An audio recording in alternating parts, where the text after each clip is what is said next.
It has come to my attention that a lot of people don't know that Call of Duty Zombies has a comic book series. And the people that do know, for the most part, it seems like they just haven't read them. And that makes sense because these comics that were published by Dark Horse Comics are very hard to come by now, and when they released, they went very under the radar. But if, like myself, you enjoy the COD Zombie story, or you want to learn a little more about it, then these comics are a good time. With Jason Blundell and Craig Houston behind these comics, you know it's gonna be good. We also have more very talented people behind these comics, such as Justin Jordan, Jonathan Wayshak, Dan Jackson, and Simon Bisley. I'm gonna have to try and censor some of the speech, skip over some panels, and summarize here and there in order to not get a copyright strike, and just to make sure that everything is under fair use. I'm gonna try and get the important stuff here as and when it's needed, so don't worry about that, but it should all be one coherent experience anyway. I can't just sit here and show the whole thing in its entirety. That's not gonna fly well with YouTube, so I'm gonna be adding my own commentary, narration, and breakdowns here and there. The story points where the comics are set is before Black Ops 4, but I don't want to say too much about it, just for those that don't know what happened. And it follows the Tranzit crew, who are officially known as Victis, and it all just unfolds from there. I know there's been readings done of these comics before, I just wanted to breathe a bit of new life into the comics, and just do a reading of my own. And since many of you didn't read them, or never even knew they existed, and for those that aren't familiar with them, then you can experience these comics as well. And I don't know, it just seems like a lot of people have forgotten about the comics. But without further ado, this is going to be the first issue of the Call of Duty Zombies comics.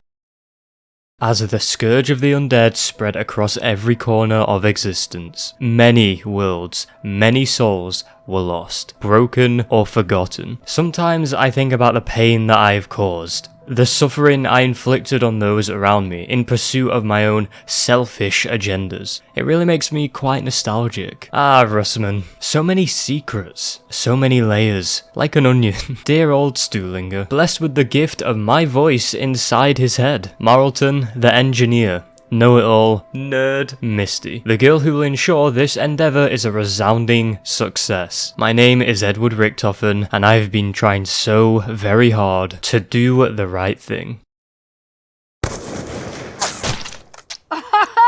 274. You have to be a little impressed. Does maintaining proper radio silence mean anything to you? Misty, yeah, radio silence. Misty's searching around but finds nothing of use, except for just dead zombies. Actives, the area was clear of any reanimate activity. Well yeah, now it isn't. This is going to send my record straight to hell. Misty starts blasting away at zombies, trying her hardest to keep her record going, until we see a drone fly in. Not that I don't appreciate the light show, but more help would be great. I fully understand the severity of the situation, and I am endeavouring to optimise conditions. The route is open. Misty then escapes into the night, and returns back to headquarters. Okay, so that sucked. You know what would be great? Drones with guns. Shit. Well, heck. Ain't he a sight for sore eyes? Marlton and Misty spot Russman grumbling to himself with some sort of surveillance camera as he's lurking in the dark alleyways. Russman doesn't remember coming this way, of course. Russman's memory isn't what it used to be. Maybe.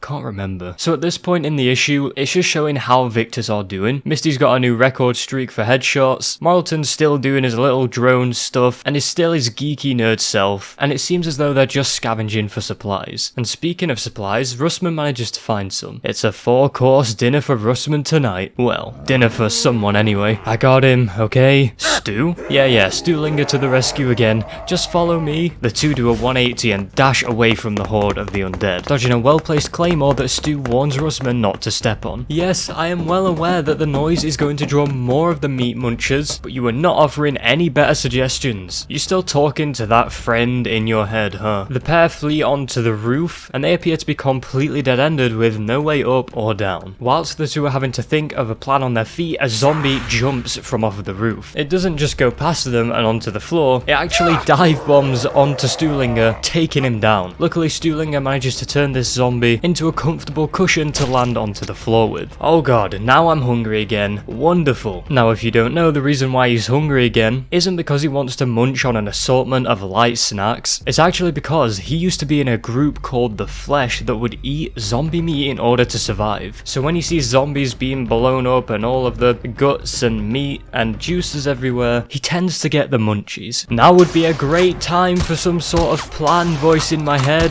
Russman suggests less talking dying and more zombie killing. Did you have that the whole time? Fell on it in the dumpster. It's amazing what's just lying around. Now this is not only a great panel because the artwork is just very nice, well done to the artists, but also on the dumpster that Russman fell on, there is a really weird and out of place string of text, and this text is none other than a zombie cipher. There's going to be more of these as we go on, so keep that in mind. A lot of these ciphers have been solved, and what this one says is the all too infamous line that we've heard before, premise will fail. This one was solved by Reddit user WaterKH. Premise being the origins versions of Nikolai, Dempsey, Richtofen, and Takio. You heard that right, not succeed, but fail. Something that we surprisingly haven't ever had a straight answer on as to why premise will fail, because sure, the ending of Zombies in Tag to Totem wasn't exactly a success by any means, but it wasn't really a failure either. How mysterious. Russman would have preferred to die with a beautiful woman. Not right, not right, we're not supposed to die here. Keep shooting. Gonna, but there's a lot more of them than there are bullets. See? I did what you told me to do. This wasn't the deal. We had a deal. The crew keep fighting off the undead, using any means of close quarters combat that they can. Stuhlinger is insisting that something will happen. He doesn't die like this. He will always come back. Things are getting intense. The undead are closing in until...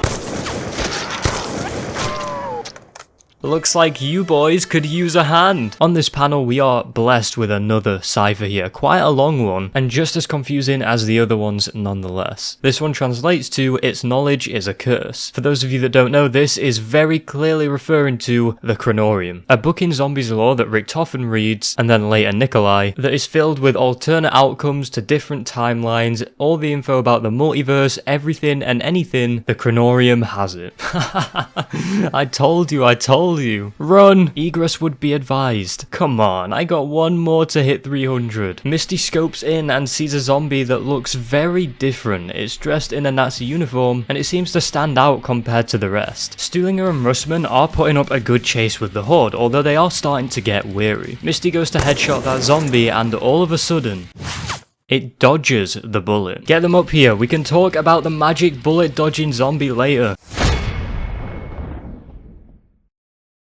That zombie dodged my shot. Dodged. Zombies don't dodge. My friend says this is the next evolution. Has your friend told you what is coming next? We're needed. Surprise, surprise, there's another cipher, and this says, the keepers shall rise once more. Now, if it isn't obvious, this one is foreshadowing the Great War, which was the huge battle between the keepers and the apothecons, with the apothecons managing to outnumber the keepers, so the keepers here are going to rise and make a comeback at some point. And although this one isn't relevant to the comics, like you won't see this in the comics, this is a really good pointer towards what would have happened in Black Ops 4, or at least what was probably supposed to happen. Sadly, I couldn't find the person who solved this cipher, but whoever it was, kudos to them. And also, if you've not noticed, this zombie seems to be way more intelligent than any usual goon zombie. Not only has it dodged Misty's bullet, but now we can see it pointing. It has a sense of coordination and strategic thinking. What is he in charge? The zombies get electrocuted by some sort of electric trap, which whoever put that there must have crafted it from Tranzit. They start breaking in as our characters brace for impact. You need to trust me. Yeah, no. Russman doesn't feel like trusting you would be a great idea. I am inclined to agree with the others here. But let's talk more rock. I did what you want. I got us together. You're going to have to meet me halfway here.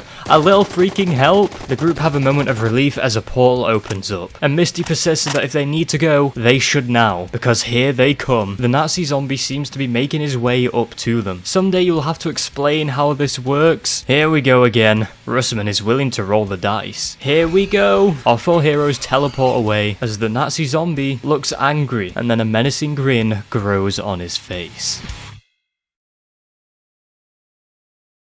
The page after this shows the Nuketown loading screen. Interesting. I think this is a brilliant first issue, and to be honest, this whole issue for the most part has felt like this constant chase, and it does sum up the chaotic nature of the Victis crew. I mean, they've been all over the place. They went to a futuristic bus station, a skyscraper in China, an old mining town in Africa, and just so many more places. Them having to just completely throw themselves into this portal and have only the trust of Richtofen Richtofen is something that really keeps the story going, because it doesn't matter how much zombies you know, I think it's pretty clear in everyone's mind that Richtofen is always 2 steps ahead of whatever is going on. So he clearly knows what he's got in store for this group. And we have a strange presence from this Nazi zombie that seems to be very intelligent. But that grin at the end really makes you wonder, is this going to plan for him? Or is he just another bloodthirsty zombie, a bit more eager about this game of cat and mouse? So to summarize here, the group are following Richtofen's plan. Richtofen is in Stuhlinger's head because he ate zombie flesh, and now we can hear this Richtofen that's been contacting him. They live their life day to day, and they're not really sure where they're going to be next, or if death is right around the corner, as we saw, especially near to the end. We have a zoomed out loading screen of Nuketown compared to the original. It's very confusing as to what this means, but we can see a big dome over the drill that is in the original loading screen, which is something that sticks out immediately, as well as the 2 soldiers observing this drill and what is going on. But what is such a weird little detail, and I don't know why this is here, is that the wrapper for this delicious looking snack seems to have an extra layer under it, which in the original Nuketown it didn't. It looks like one of those comic strips you would get from some sweets or candy, whatever you want to call it, when you open it. And this makes it very hard to tell now if this is a new event happening in Nuketown, a repeating event with some things changed, or something entirely new. But anyways, I'm going to leave this video here today. If you enjoyed, be sure to smash the like button, comment your thoughts on the comics down below, and would you like to see more of this? Only a small percentage of people are subscribed to the channel, so if you've made it this far and you want to see more stuff like this, then subscribe, you won't regret it. Turn on the notification bell too to stay notified whenever I upload a video. Thank you so much for watching, and I will see you next time.